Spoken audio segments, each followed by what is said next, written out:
Assalamu alaikum wa rahmatullahi wa barakatuhu. Nahmaduhu wa nasalli ala rasulihil kareem. Amma ba'ad fa'auzu billahi minash shaitanir rajeem. Bismillahir rahmanir rahim. Inshallah, we'll start the program. Today's topic is the continuation of the last term that we started with the Iqamat Deen. And today, inshallah, Dr. Saab is going to add some practical aspect of the Iqamat Deen as well into the definition.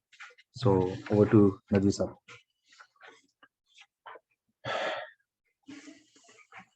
Bismillahir Rahmanir Rahim. Alhamdulillah wa salatu wa salam ala Rasulillah wa ba'd.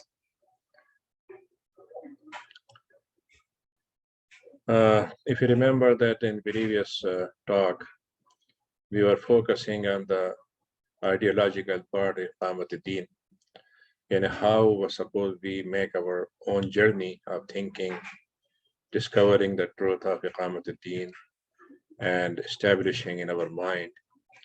And then, for example, when we are focused and when then we are prepared to go with the action.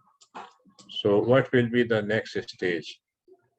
So our next stage will be how we convert it in our amal or in our process of action or our implementation of this ideology. You know, as a human being, we have three kinds of areas where we have to implement the ideology of Iqamat Deen. One is fard, individual. So Allah subhanahu wa ta'ala created human being in original form as a Muslim, but then the person developed with a lot of theories, a lot of understanding or whatever, or even the concept of Islam may be not clear. So the amali part will start from the bricks, in how we develop a strong bricks, which will be, qualified to be part of building. So for the or individual in Islam, for many reasons are important. First thing, that Allah subhanahu wa ta'ala is putting accountability of everyone according to his or her deeds. Nobody responsible for others. Laysa lil insani illa ma sa'a. Nobody will be responsible for it.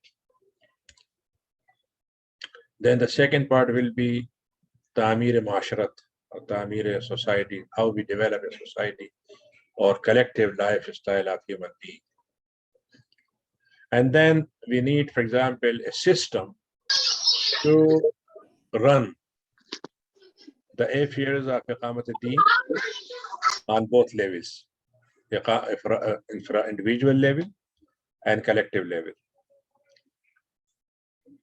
What is important before I go with my concept about the application of this thing, if you review other systems, mostly you will see that the most systems are tilted to this extreme or other extreme.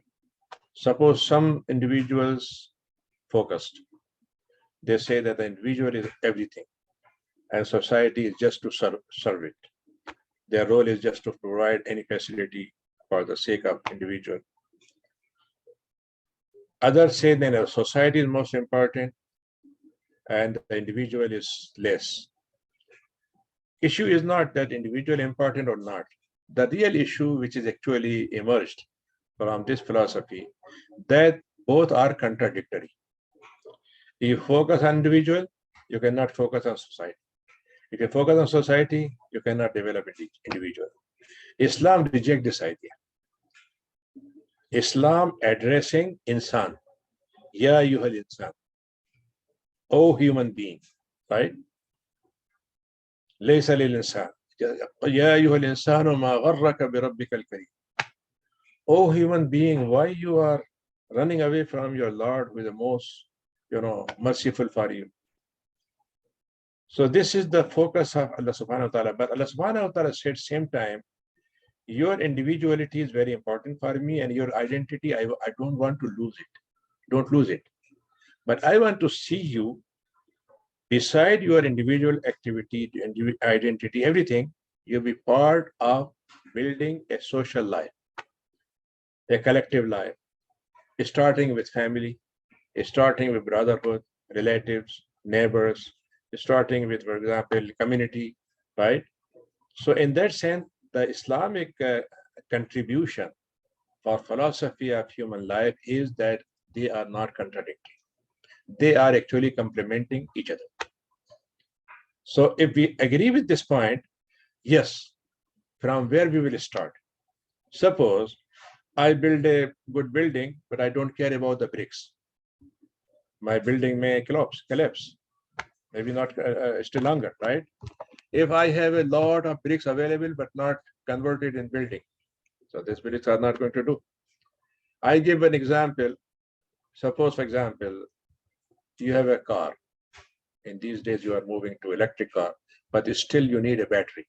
In our time when we are running with gas, still we need a battery. Suppose you have a battery and you charge it, right?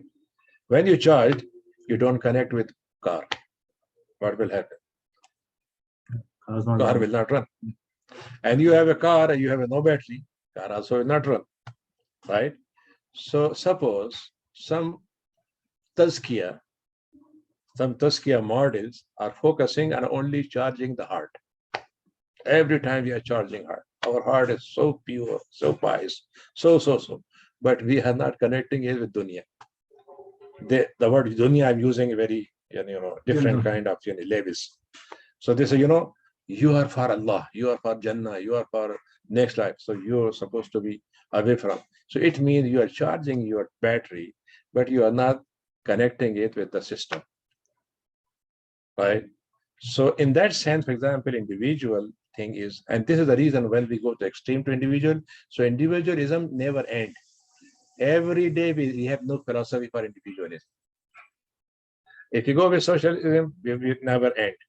So Allah subhanahu wa ta'ala, when he combined both, so then we have a very fixed, balanced way to connect both each other. It means, for example, if I am individual, I have to be careful about it, but same time my duty to connect myself with.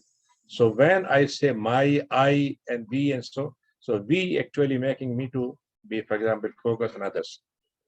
So this is the third thing is actually what happened even when we are, suppose you are very pious, we are very pious, right? And I care about my diet, I care about my gym, everything. But I say when I'm healthy, why I go to hospital? Why we build hospital? Why we bring the medicine? We don't need, because alhamdulillah, I'm healthy. Still, there is a possibility. There's a need. There's some kind of, for example, an unexpected thing may happen, right? So in that sense, a system is developed in Islamic understanding, which govern individuals, which govern society, both. Again, the system of government, it has three values. One value is that I am Lord, I am King, I am law, I am the law, right? So it is me, and you are all subordinate and subject. Other is that my role is nothing, I'm just sitting as an honorable person, but I have no power. Other way is that the power is given to some parliament or something, and so on. So in that sense, what happened, the whole system of humanity is divided. As an individual, I am connected to my God. But in social life, I'm supposed to be disconnected with God.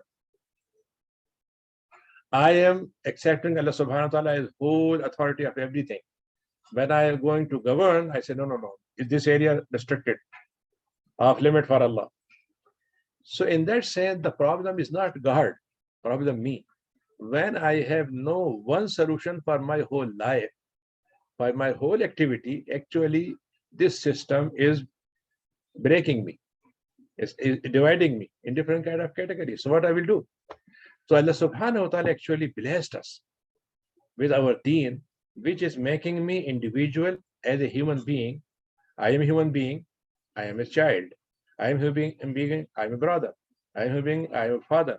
As a human being, I am a husband, right? I am head of a state or head of responsibility, whatever.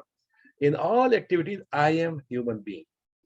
So my humanity is preserved and, focused in all my different areas where I'm going to show my ability or whatever responsibility I have.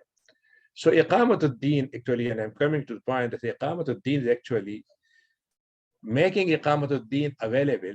First, we have to correct our misunderstanding. And if I say, for example, oh, I do Iqamat Deen, you know what? But why not go with other ideologies also? We should not restrict ourselves. Why we go with only things? So in that sense, for example, Iqamat Deen will be polluted or corrupted or added with something. So as I said, first thing, the ideology. And second thing is the line of action and what we are going to do it.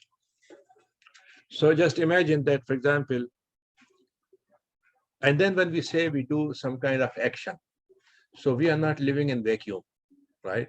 We are not living in vacuum. Suppose if you are going in desert and you make your own house, tent house or whatever. Nobody here and there, nobody is your neighbor, nobody is going here, no road, nothing. You can do anything. But when you are living with others, first thing, you are restricted. Second thing is that you are not alone to do something. You have to, for example, do other thing. So in that sense, we have actually two kind of situation which is we face when we want to do Iqamat al-Deen. One is, imagine that totally opposing it. They don't agree with it. And they say it is not the issue that I will not do it. I will not let you to do it. Shuaib alayhi salam, one of the very great prophets, he said in Surah Al-A'raf, I am coming you to invite for humanity, for obedience of Allah, everything. Then he said, you know what?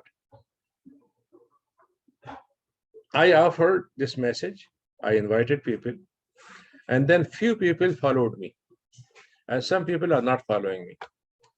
So he said, okay, those who are following, right, let them follow. And if you are not following, you are free. You are with your own decision. But don't disturb them.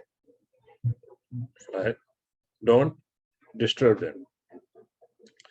And said what?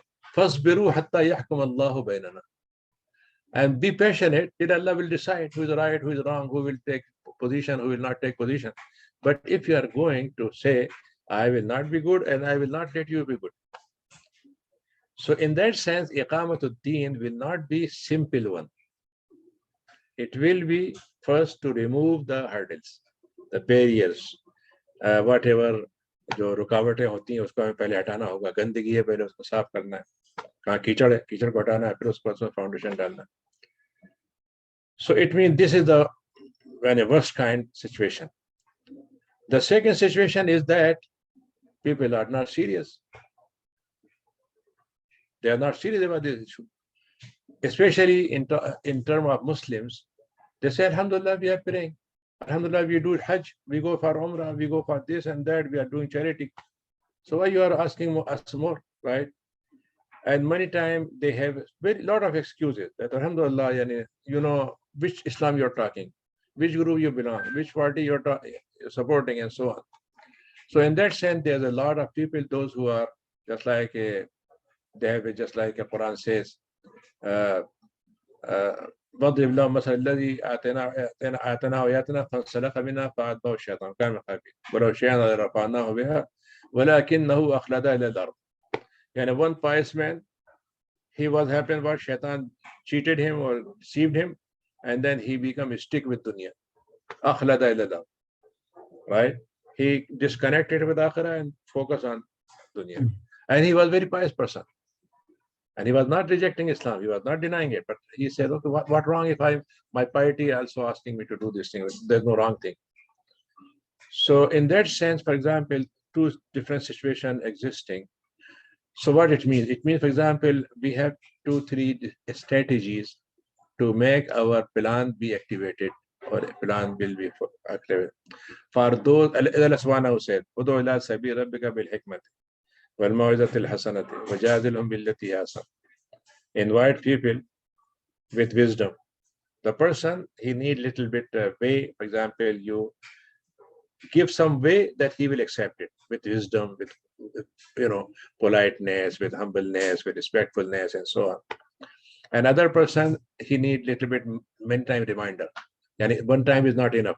So you are going to remind him one after one after one. And the third person is arguing with you. He said, who are you? Why you are doing this thing? What is wrong in it? Alhamdulillah. Which Muslim country you say it is kafir? Every Muslim is good. Every Muslim country is right in these days. So how you do this thing? So I'm saying, for example, when we go to develop some kind of a strategy to bring Islam back, so in my own observation, I can say you that you can say the different models of tajdeed, if you study 1400 years tajdeed models, so you will see two things. First thing, they were same as other people. And many thousand people of every era of time, they were feeling bad what happening around them. But there are only few, those who come forward, right? Those who take initiative, one thing. But the second thing is that they actually point out the real problem in that society. So they focus on it. Suppose in the time of Umar bin Abdul Aziz, the Khilafah concept was changed, or for example, illusioned. So he brought the tajdeed of how Khilafah can come back with real, you can say golden time and so on. Imam Ashari or these people, they say that the philosophy is targeting us and even damaging our commitment to Iman. So they focus on for example, how we counter philosophy with philosophy. Other people, Ibn Taymiyyah time or Salahuddin, he said that now the invaders are coming and they are occupying our land, so we do tajdeed by removing them. So he did two tajdeed.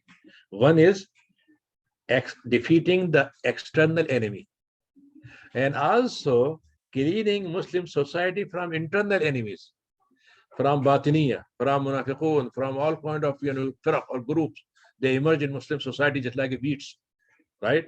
Just like for example, everywhere he cleaned it. Azhar was built by Batini group, right? Now Azhar is a symbol of Islamic teaching. So it is his job, his tajdeed. Ibn Taymiyyah, he did tajdeed in many ways. Aqidah issue, what is right position for Aqidah, what is right position of Ibarat, what is the right position of Tazkiyah, everything. And then he also having a kind of, not communicating Islam, but participating in jihad, right? He also going, for example, pushing Muslim rulers to fight against this Mongols and Halakus and so on. So in conclusion, just like Sheikh Shahwalullah Dehlavi in India, for example, he did a lot of tajdeed, many areas. But if you go to, in my expression, my way of expression, every tajdeed was actually in the time of this Mujaddid. Building of Islam was there. Building of Islam was there. But what happened? One window broken, one pillar weakened, right?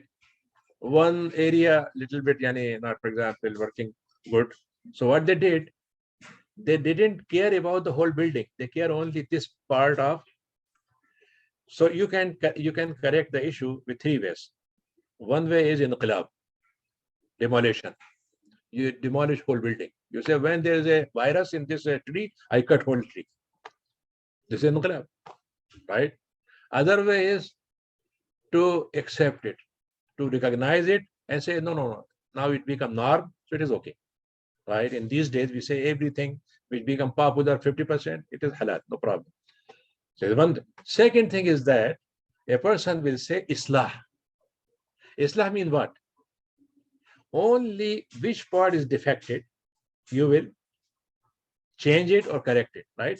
Just like suppose if you are going to car dealer and you have a problem in your car, right? So bad dealer, what will do? He will say, brother, your car is gone. I will throw it in garbage and I will give you a new car, buy a new car, right? But other person who is a good mechanic, you say, no, this car is okay, but only this part is need, for example. Otherwise, everything will be Okay. So Mujaddidun, they did tajdeed of what? This is a very good wording, very strange wording in Hadith. Hadith says, Allah subhanahu wa ta'ala will appoint in every century a Mujaddid or many Mujaddidin, those who will yujaddid, they will refresh Deen. And strangely, how they refresh? Allah subhanahu Deen is always bright. When there is some kind of dust, if you have some window, there is dust, and you remove it, what will happen? The shining window will be bright again. So they were doing their service. So Imam Maududi used the word, I am not using it, but he used that they did partial tajdeed. It is not a right word, in my understanding, because they were doing most important work, but they were focusing on the area where is needed. So they were not removing the whole Islam and whole Islamic building. In our time, after Khilafah removal in 1924, and then occupation of many non-Muslim countries, and then our system, educational system changed, our legal system changed, our cultural system changed, our languages changed, right?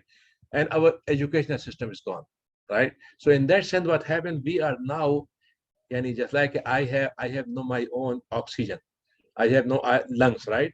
So I'm breathing from some kind of outsider of the breathing. So in that sense, my understanding is that in our time, the building of Islam demolished, right? If you go jihad, no, not working. If you go tazkiyah, not working. If you go education, not working, right? Individual, not working. Collective, not working. Family, few spots of building, ruins, some ruins are there. Just like, if you go to Italy or any, for example, old thing, you can see that this was a huge stadium, but some remaining part show it that right. So something happened this way. So what it means? It means there will be a total tajdeed, and building the Islamic building in total form. Who will do this thing? Who will do this thing? In my understanding, the real position for this tajdeed will be done by Imam Mahdi. And Imam Mahdi will be in position to bring back Islam with original form, in effective form, for example, documenting form, and also ruling form, right? So he will do three things. He will unite whole Ummah, which is divided now. He will apply whole Deen, which is now divided. And he will bring the monarchy or the kingship of Allah subhanahu wa ta'ala as, for example, the real position. So his job will be done. But what happened? This tajdeed is actually happening by some initial level of informs. And in 100 years, I am not talking about many 100 years, and after, of course, for example, after Shahwaliullah, or you can say the 19th century or 21st century, 20th century, and now we have 21st century, right? So in that sense, I can say 100 years, the efforts are going on to remind people about true Islam, true position of Ummah. Sometimes they go a little bit forward, but the wave of opposition come and they push back, right? Some countries try to bring Islam back, but then there is some change happen, just like it happened in Aljazair, right? It happened in Egypt. It happened even in Saudi Arabia. And for example, Muhammad Abdul Wahab, he was there to bring Islam back with its real aqidah, real understanding. And then other countries as well. So in that sense, for example, these people, they actually establishing the final job of Imam Mahdi. What it means? What it means for me and you? It means most of the time, 1200 years, we are waiting Imam Mahdi. And we think that he will come and he will do everything. My understanding is that I have to do my job till when Imam Mahdi will come. So he will do Iqamat Deen. So I provide one brick, I provide one material, I provide one understanding, I provide this, right? And many times it happens that it's removed or targeted or whatever. It's not the issue. But the issue is that that I am moving forward in my concept, in my application, and then inshallah, when Allah subhanahu wa ta'ala decide to bring that person back, so he will be in position to apply all materials to convert in building. So in that sense, for example, I can say some people can do support they remove the bad ideologies. Suppose they say these are not Islamic ideologies, right? Some people they can, for example, establish some kind. So one of the 2-3 areas are very important to join the Imam Mahdi. First thing, our concept of Deen must be clear. Our concept of Ummah must be clear. Third thing, very important, our training must be under organizational structure. And if I am, suppose, for example, you are teaching me anything, and you are not teaching me how you do teamwork, and I don't know it. Whatever quality or qualification I have, I will not judge one. And I give a very simple example. Suppose if you have mechanism and you read something to go round, right? So every part you are joining is supposed to be round. If it is tilted or it is triangle or this thing, so mechanism cannot work. So me as a part, first duty is to be good part. Second thing, to be part of mechanism. Mechanism of individual Islamic understanding, ideology, mechanism of Islamic organizational. So in that sense, for example, when we are doing a Jamah, so we are not doing Al-Jamah. We are doing Jamah under Al-Jamah. We are serving Deen. We are not serving Ad-Deen. We are serving maybe one branch of Deen, one thing, right? And maybe I'm, for example, going, for example, to establish little bit effort to do this thing, but it will be end, inshallah, when the result will come. But the issue for me, do I require to get end result, or my effort is enough? If Allah subhanahu wa ta'ala say, no, I will not give you any bonus point till you. So he didn't ask Ambiya also. He didn't ask. He asked them to go and do this thing, but they were not able to do it, but they were not blamed, right? So same thing happened to us. So in that sense, why I'm saying this thing, because 100 years history, I see in positive sense, and some people say in negative sense. How I see positive sense? If you go, and I don't know if Google will work or not, if you Google how many Muslim preachers in Muslim Ummah were active 100 years back, how many, suppose, and how many they were very clear about this strategy, and then how many people they were organized to do this job, you will see few. In our just 150 years, not 150, 100 plus days, only one person you can call him Jamaluddin Afghani. He was talking about pan-Islamism, right? Then you go to Arab countries, so you will see there Muhammad Abdu, his student. He is going to do this thing there. If you study a little bit history, so you will see in the Arabic, when Arabic were controlled, Arab people were controlled by Turkish. So there was some kind of problem with Turkish, because Turkish, they were never accepted language of Arabic. They were focusing on their own language. And this focus was hurting Arabic, weakening Arabic, because Arabic become just like a dead language, right? So some people revolted. They say, we want Arab countries, Arab nations. And even Saudi Arabia at that time, Egypt, Syria influenced. But same time, many great scholars emerged. They said, no, we don't want to create this kind of problem. We want to go back to Salafiyah, our roots, like Rashid Raza, and I can name many people from Arab countries, those who were taking this thing. But later, many things happened and it's gone. But my issue is that in India, the first person I can say you that who was talking about the application of Islam in total meaning is Abul Kalam Azad. He was talking about it. And then we see that, for example, many other servants coming, just like Maulana Shibli, he was talking about the past, glorious past, and said it is glorious past can continue. right? Highly criticizing our attitude, current attitude, and say how we were good in our past, right? And many like Deoband Tehreek, Nadwa Tehreek, and all these people, they are going to make education first or education focused. But I'm saying, for example, if you count, there were few. And then Wala Maududi joined, for example, the voice of this Islamic movement. And then other people joined.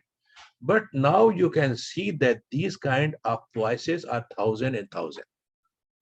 So in my positive understanding, we are advancing. We are not as it we were alone. It's like Iqbal ने कहा था ना कि गया वो वक्त के अकेला था मैं गुलशन में. Yani I was alone in my, just like, many people are echoing with my voice. So this is positive thing. Second thing is that at least these people, all these efforts proved one point, that Islam is applicable in our time. Otherwise, even we decided that there's no hope, right? So they clarified that Islam is applicable. And now it is not the issue of discussion or argument. Third thing is that they clarified that Islam not only just rituals, some ibadat or something. Islam is whole way of life. And strangely, I give you a very strange story. It happened with me. One great scholar, he changed his mind to be, for example, same. He changed the pattern of Maududi, and he became a little bit different color. But when he was writing a book, so he without noticing, he was using same terminology which Muhammad Ali was using. Just like, in Urdu में कहते थे सब इस्लामी निज़ाम. तो कहते इस्लामी निज़ाम तो इस्लाम में है ही नहीं, कोई निज़ाम नहीं होता. And Sayyid Sulaiman Nadwi used this word in his book, right? Then Islami Tehreek. उन्होंने कहा इस्लाम तहरीक नहीं हो सकता. तहरीक तो वो होती है जो मुर्दा होती है, जिंदा करते हैं. Tehreek means, for example, you are, just like giving some push to someone, right? So this word is actually changed, translated from movement. So Islam is not movement. Later now, people using this word, right? So I'm saying, for example, many kind of misconcept. And one of the book which I always say, I don't know, it is translated or not, Muhammad Qutb wrote in Arabic 600 pages. Actually, when I was in India, I was trying to bring back, but my luggage was heavy, so I didn't have it. But it said, Mafahim yambaghi an tusahha. The understandings of Islam needed to be corrected. And we have a lot of misconception about our Islamic thing, so how we correct it. This is one of the things. So they did it. One of the great things which happened, and I think you will agree with it, that in beginning, nobody was noticing Islamic movement. Nobody. Not from inside, not from outside. But now, can you agree that they are noticing?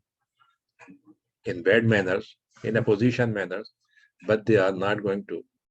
Yesterday, actually, what happened, I was in center, so I have a class. So one young man came to me. I said, I'm very surprised which party I joined, which Jamaah I joined, how I understand this person right and this person wrong, and so on, right? I said, I give you a little bit scenario. There's ये शेर होता है ना, शेर को जब भागा करते हैं तो उसको भगाते हैं, तो उसको भगाते किसी और तरफ है, वो जा रहा होता है, उसको भागने देते हैं, कहीं भी जाना होता है, लेकिन वो धीरे धीरे उसको वहां ले आते हैं जहां पर उसको मारना होता है. So you are actually keeping some kind of temptations. You are going here and there, and you are trapped. And actually in Jamhuriyat, democracy, this thing happened. In parliament, they say you are free to say your voice, to raise your voice, right? But when they discuss the issue, gradually they are pushing you the point which they want to end, but they are not saying it. We call hidden agendas. Whatever you say. But it is a psychological game. It is a psychological game. So I'm saying, for example, here in our time, in India, they created two temptations for us. If you want to be Muslim, two temptations. Join Barelvi Tehreek, Badati group, right? Simple Sufi. Be Sufi. So you will not disturb us, we will not disturb you. Or if you don't want, or you are going to jihad, we have another option for you. We created a Nabi for you. We designed a Nabi for you, and he will say jihad is cancelled. Right? So in that sense, you have this option, that option, two options. But don't go to real option. In our time, in our very close time, they created two versions of Islam. One is ISIS version. One is Tahrir version. Hizb Tahrir. Right? If you want Islam, oh, you are shooter, you are killer, you revenge, right? So if you go to ISIS, I will say, brother, I don't want this Islam. I don't want to see this Islam, right? So they are happy. If I want Khilafah, if I want Islam, the Hizb Tahrir is there. And they planted Hizb Tahrir where the Islamic movement were more active. Go and study Central Asia. When they liberated themselves from Russia, right? They started Islamic movement. When the Hizb Tahrir came, Hizb Tahrir survived, but they were crushed. Same thing happened in Egypt, right? Same thing happened in Algeria. Same thing happened now in Tunis. So they give you two ways, for example, to show you that these are the options. And their purpose is don't go this option, real option. Otherwise, they don't consider ISIS a risk for them. They don't consider a Tahrir a risk for them. They consider Islamic movement a real threat for them. And there's this organization, or US organization, Pew, I think, Pew, or what is its name, which says, for example, there's a Orthodox Islam, traditional Islam, right, liberal Islam, and political Islam. So all these okay, but political Islam is not okay, right? So I'm saying, for example, if you see from our side, we say movement is nothing, but for them, movement is real threat for them. So I'm saying, for example, the application of Islam will be done by this kind of understanding, this kind of strategies. So I just see any, yeah.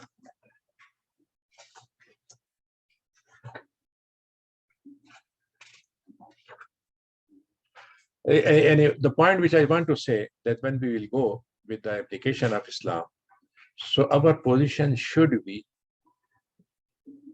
to prioritize our application, right? What we're supposed to do first.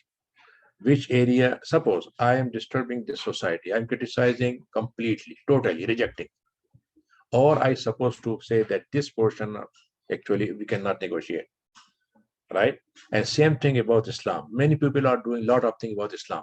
So which part you will start to do it? So one scholar said, you know what, mostly Mujaddidin's point was to highlight the real problem. When the problem solved, they go back to real total, yani what is the Islamic order, they restore it. And suppose in our time, jihad is not doing something. So I focus jihad on jihad. But suppose when it started, then I will not say, no, Hajj not important. I will say, no, Hajj important, Shahad is important, and jihad also important. So it means, for example, when you are highlighting something, because many times people read the Mujaddidin said, why they highlighted this issue? They don't believe in jihad, ibadah, they don't believe in tazkiyah, they don't believe in, no, they believe. But the problem is how to temporarily, how they go with this thing, but then the whole normal thing will be back to routine. So I'm saying, for example, prioritizing is very important in our practical side. And this is actually maybe not done by individual activities. It should be, for example, by collective thing. Just like imagine, suppose Rasulullah was in Medina, Makkah, from which we can say most important thing he addressed first. In Makkah, they have a poverty. They have a education failure, right? They have a social problem. They have a this and that, everything. Same what we have in now, right? A Muslim comes and says, brother, we need, for example, to make our 100% education level. We need our monetary system, finance system good. We need social system good, right? Then we will go with Islam.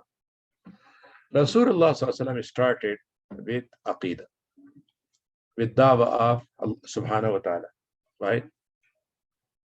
Why? Because when the person will be a good abd, he will be good abd and he will be good human as well. And when he will be good human, he will be nice to in his all areas. So in that sense, for example, Rasulullah did this thing, and actually in my two khutbah, I was in center. So I was saying that the Islamic Rasulullah model, in the Rasulullah model was two categories of achievement. The first achievement, Makkah time, it was 100% quality. 100% quality, right? Quantity, nothing. Few people. In 3 years, early 3 years, 40 people. Later, few hundred, right? Quality was, you can say, not negotiable, right? In Khulafa Rashidin time, quality and quantity was going side by side, right? A Muslim come Islam, and he knew how I supposed to worship, how I supposed to behave, how I am supposed to live, right? So quality and quantity were going. But after the Khilafah Rashida, what happened? Quantity increasing, but not quality. In our time, just like in India, when there was rulers who are not good, our Sufia and our ulama, they tried to do what? Quality thing. But their level or amount of quality was very limited.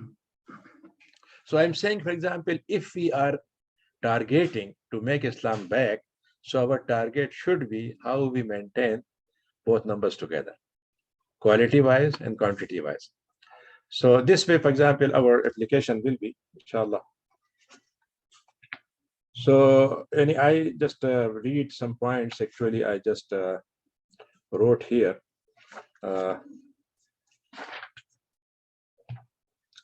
मैं ऐसे पढ़ देता हूँ. इस्लाम में इस सिलसिले में दो तरह के हालात हैं. एक तरफ तो इस पर यह खला है, सारा निज़ाम अमलन बेकार हो चुका है, बेमाना हो चुका है और मुस्बत काम बहुत हद तक कम हो चुका है. दूसरी तरफ एक नया उन्सर सामने आया है जो इस्लाम से नफरत, मुसलमानों से नफरत, उसकी इस्तिलाहात से नफरत और उसके साथ इंसानियत पे जुल्म करते हुए जुल्म करके वो इस्लाम को रोकना चाहता है. यानी we have two categories. One is vacuum, right? Vacuum is there. And second thing is that the position of Islam become just like a word of mouth of everyone, right? In old days, this political animosity was not existing even between two enemies. But now it is just like, not only in the rulers, it becomes popular in common people. They are, for example, develop this kind of understanding. So in that sense, for example, now what happened when we are going to do something, we are trapped between two choices. We defend our rights or we defend haqq. Which we should have our priority first. If we achieve both, is okay, right? We should fight our haqq, if we should, but our priority must be haqq. Yani when Khubayb ibn Arad said, Rasulullah, we are suffering, why you not ask Allah subhanahu wa ta'ala to make us? He said, his time will come, but you are in haste, right? And some people in your people, they were split in two parts, but they never retreated, right? So in that sense, for example, we must understand that this kind of thing which will be, I can inshallah continue. I am trying actually to do two or inshallah most three. So one thing I will talk inshallah the challenges or this kind of this thing, and third thing is that I will talk about this I can say that solutions or solution and solution and also and also the possibilities. What are the possibilities? How we can discover possibilities? So inshallah, in this way we will continue, and I can say you that in this category, alhamdulillah, lot of things are done. Lot of writing are available. Lot of people actually doing this thing. But only thing is that how, example, we absorb in our mind these things and we just like put in practice whatever we can do. But only issue is that whatever we do, we not lose our hope. This is most important. I can say you that one of the very greatest scholar of India, he was with Maulana Maududi. Later, he noticed that Maulana Maududi is not perfect as he was expecting. So he left him. Then you know what he said? I discovered that Islam को के लिए जमात का काम करना सही नहीं है, बस अपने अपने तौर पर अकेले अकेले करते रहे. यानी individual level is enough. You cannot get any good Jama'ah and good people of Jama'ah, so it is better to focus with you. If you agree with this idea, right? So I always say that there are 3 solutions available in this world. One is Ashabul Kahf. Go and live 300 years in cave, save yourself, right? The other group is living in this dunya. They say, Man qala la ilaha illallah dakhala jannah. Any person who say la ilaha illallah, he will go in Jannah. Okay, that is it. What do you need more? But there is a third guru, which Rasul said, Bada al-Islamu ghariban, wasayaudu ghariban, fatuba lil-ghuraba. Islam started its journey as a stranger. It will go back to strangership. But those who accept the company of a stranger, they will be good. Right? So then he was asked, who are they? He said, Allazina yuslihuna ma afsadahu nas. Those who repair, reform when people are corrupting. Right? And you can say other word, they were spreading light when people are spreading darkness. So it means, for example, this kind of effort is the core issue for our continuous effort without any losing hope, without any, for example, frustration. Yes, we're supposed to review ourselves, we're supposed to correct ourselves. But if we say, no, brother, you cannot work. मौलाना मौदूदी ने एक दफा बड़ी अच्छी बात कही थी कि लोगों ने कहा साहब देखिए तुम्हारे किस फला के जमाने में ऐसा हुआ, फला लोग होने चाहिए, आइडियल लोग मिलने चाहिए. उन्होंने कहा साहब I know who are ideal, but I have to deal with those who are available. That's simple as that.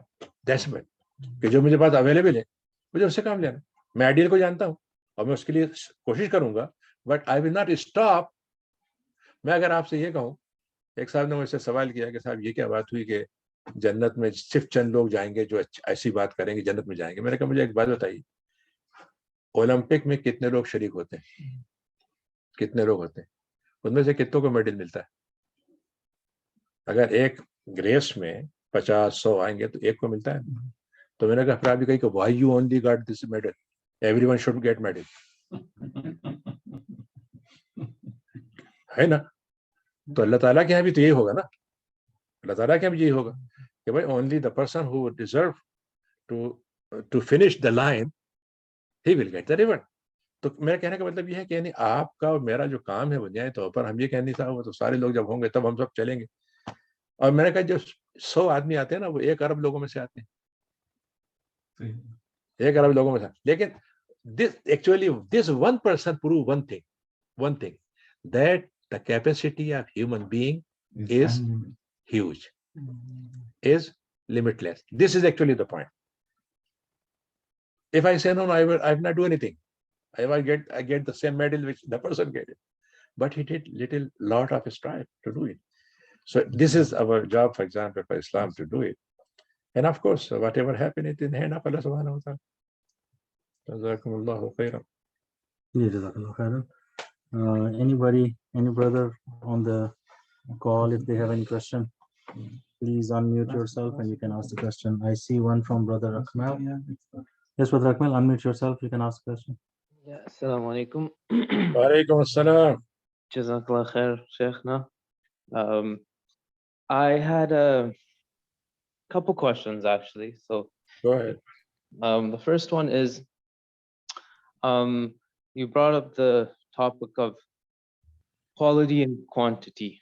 And there's some pressing, and you also brought up the topic of Rasulullah talking about the Aqidah and making like that's how he stressed quality. Yeah. In our time, and I know during his time too, like essentially everything was kind of wrong. And in our time, everything is pretty wrong. And I know a lot of people give a lot of importance to Aqidah, which is important, but then there's a lot of topics which go untouched. Mm. What should be the balance between, for example, you have Aqidah. If somebody believes in Islamic Aqidah properly, then of course they'll stay away from the other bad things. Yeah. But if you focus 100% on Aqidah, then you potentially miss out Yeah. on subjects like LGBTQ Yeah. or like the riba and this and that. So what is the right balance? Because I know like Lut alayhi salam, he would talk about Allah, but he would also say, don't do this. Salih alayhi salam, he would talk about Allah, but he also say, don't do this. That was specific to their people. So what's the right balance in our time? Yeah. Or in your opinion? All right. Yeah, actually, I was talking about the quality and quantity. Quality means that suppose if I believe, just like Rasulullah said, when you do something, you be firm, be forever holding it, right? So even, for example, I'm doing a little bit, it will be better if I'm doing a lot of things, but I'm missing it or I'm not regular. So quality is actually just like making my application of Islam as supposed to be whatever I can understand. And whatever time I have, I make my priority. So my priority is Islamic priority first. I have priority for my life, my job, my everything, but Islam must be in my priority list. If I do this thing, I will be, inshallah, focus on quality more than quantity. The another, by the way, when I'm referring to Rasulullah Sirah, of course, Rasulullah Sirah has two different phases, one phase of Makkah, one phase of Medina. Right. So in his time, these two phases were very clear, right? Very clear. Right. Because Medina strategy not started in Makkah. Yeah. It started in Medina. But in our communication of Islam, both stages are available for us, right? So we will not say, okay, I will wait 13 years.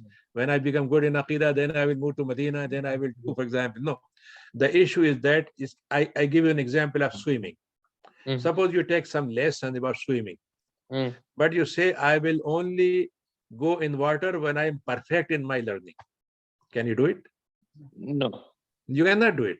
No. The next part of learning will be when you go in water. Right. And you will do some mistakes. Right. So it means, for example, yes, you need some strategy, early teaching, early kind of precaution, early kind of, warning and so on. But the person will say, now you go in water and do it.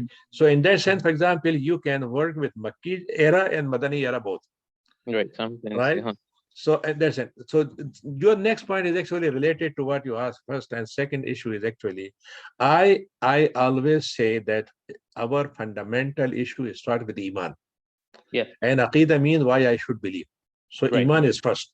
Yeah. But our problem starts when I stop on Iman. I say Aqidah is enough. Right. And in our group, one group in our those who kind of in a deviated groups emerged. They say La yadurru ma'al iman shay. When you have belief, nothing will hurt you. Yeah, like they don't believe it's going down or up. Whatever you do, it is okay. Yeah. This is the problem. So I'm saying, for example, if someone say, I don't care about Aqidah, I don't care about the other, but I'm very nice to people. I don't do injustice with them. He's also splitting Islam. But the other person who say, I will just go with Aqidah, yes, but I will stay with it. Then the problem started. So it's like any, because I'm saying this thing. Why? Because I myself lived in Saudi Arabia, right?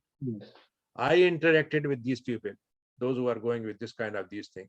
But my understanding is that Aqidah is first, but not last. But not last, right?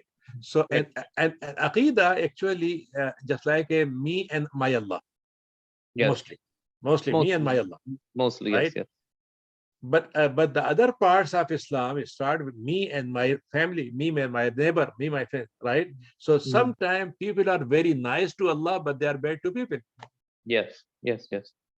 And how, for example, I made a balance between these two things. This is the reason why Rasul said, the The best people, those who are khair and khair for their family. And I am best among you for my family. So I'm saying, for example, the balance, understanding is very important. Maybe I'm wrong in something, I did something wrong, but at least I have a concept that I should apply Islam, not in Aqidah, but I go beyond it.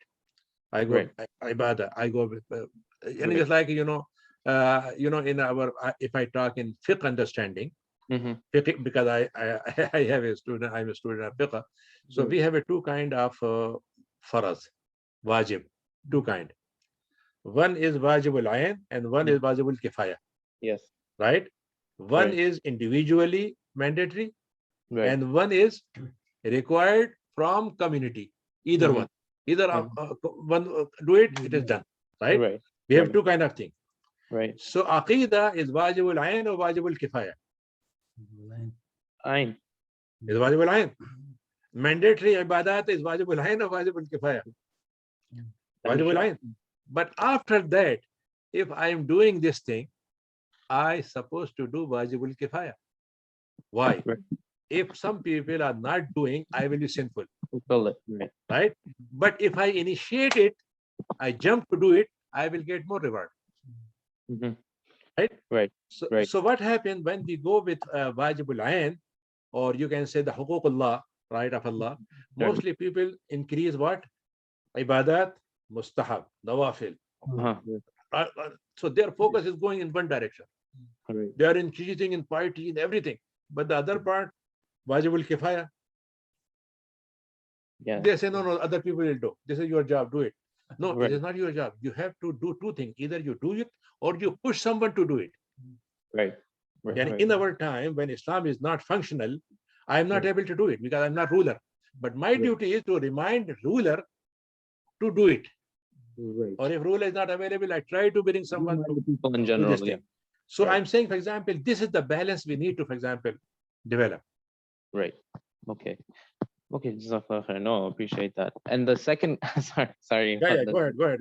The second question was around the understanding of the application of the hadith of Rasulullah where he says, "Ballighu anni walau ayah." Now, he says to, how do I say this? To spread even one ayah. Even though if it's one ayah. Yeah. How does the lay person understand this hadith in terms of,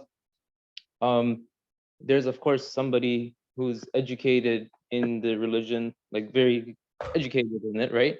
Who has ijazah and this and that and can speak about it in a lengthy term about the ayah, for example. Take an ayah. You can. Ayah is a symbolic word. It means whatever you can do. Exactly. Not so I do PhD, then I will talk about Islam. Right? A person got 5 things, he can convey 5 things. If a person 10 things, he can get. So, and just like I have many things, but I was reading a story of he was just like Uber person. He was supplying, in UK. He was taking order and he was supplying it. So one professor, Hindu professor, was also his customer, and he know that he's a Muslim from India. He was India, so he know it. So one day he invited him. He said, "Brother, what are you doing? You do ibadah?" Yes, yes, I do ibadah. I believe in God. When I will die, I will, get reward and so on. They say, how you can prove that there is a life after death, and how you can prove there is a God, right? This person was so simple, having no any PhD level, professor level knowledge, but he said, "Brother, imagine we are both. I am worshiping God, and you are not worshiping. Suppose there is no God. So who will lose? Both of us will not lose. Right? But imagine if there is a God, then who will lose?" Okay, that's fair. I guess. You know what? So this professor, he said, I was teaching this law of probability, right? From long time. When I heard this thing, I realized that this person actually giving me real lesson. Fair. So this is one ayah. It's a part of, exactly. It's a small part of the only thing you can understand from this thing, that my job is to be positive, right? So Right. whatever I have, I give positively, and what is Right. beneficial for us. Instead of in game, I am just like making backbiting. I'm criticizing. I'm just like spreading wrong thing. So I'm losing. So good side of one ayah is better than 1,000 things which has nothing. Okay. No, yeah. Okay. Yeah, Jazakallah khair, Brother Akmal. Brother Jazdani, you have hands up, so you can go next. Assalamu alaikum wa rahmatullahi wa barakatuh. Wa alaikum assalam wa rahmatullah. Yeah, mashallah, it's a mind-provoking, mashallah, it's a very good lecture. I get a lot of lesson, alhamdulillah. But I think inshallah you're going to be covering next coming lessons, as you said, with the best example. You give me the very simple example which can understand people real Islam and how Deen, what Deen and Haq says, mashallah. Just my question that if I realize that we have a Haq, but now see the batil is everywhere. So to present the Haq, I think we are thinking that the strategy of like what Allah gave instruction to Musa alayhi salam, saying that Ila Firaun Rasul, to go to the Firaun and give the Hidayah first, to tell in front of the Firaun Haq.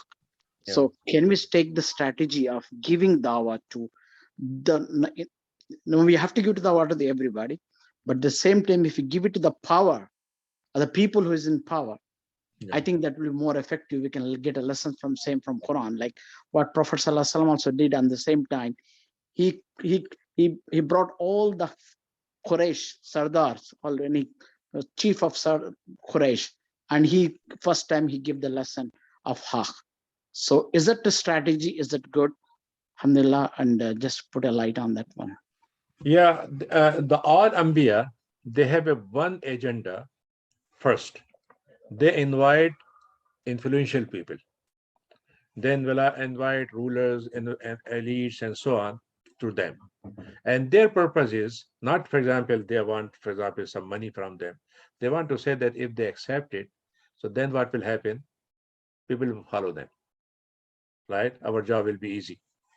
Rasulullah, when he wrote a letter to Harqul, so what he said, if you accept, you will be saved. Aslim taslim, you will be saved, right?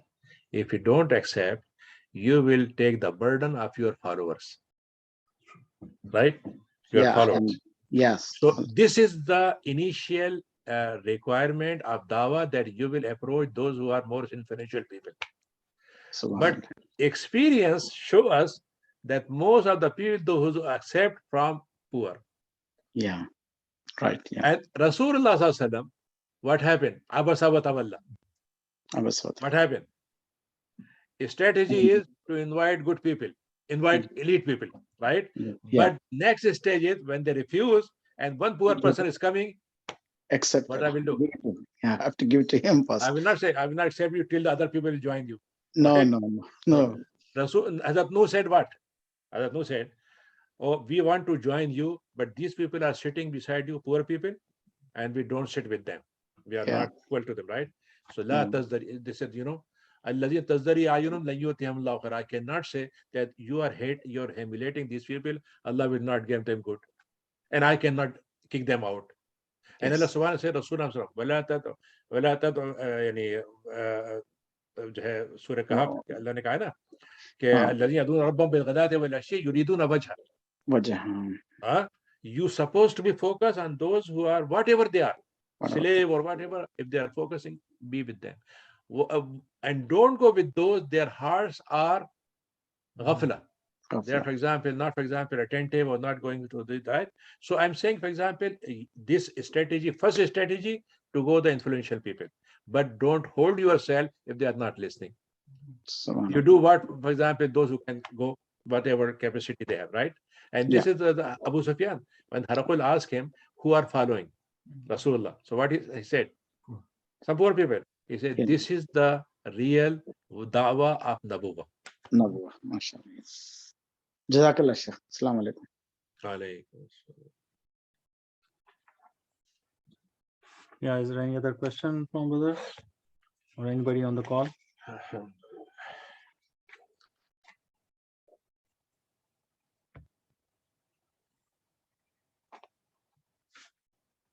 Okay, I think we don't have any more questions, so we can close the Inshallah. session. سبحانك اللهم ونستغفرك ونتوب إليك الحمد لله نحمد حمدا كثيرا الحمد لله الذي وفقنا لهذا. May Allah give us tawfiq, give us hidayah, give us courage, and give us His support to do our job in a better and get result in dunya and akhirah both. Amen. Jazakallah khairan, inshallah. I'm just gonna stop the recording, and inshallah we'll see you guys next week.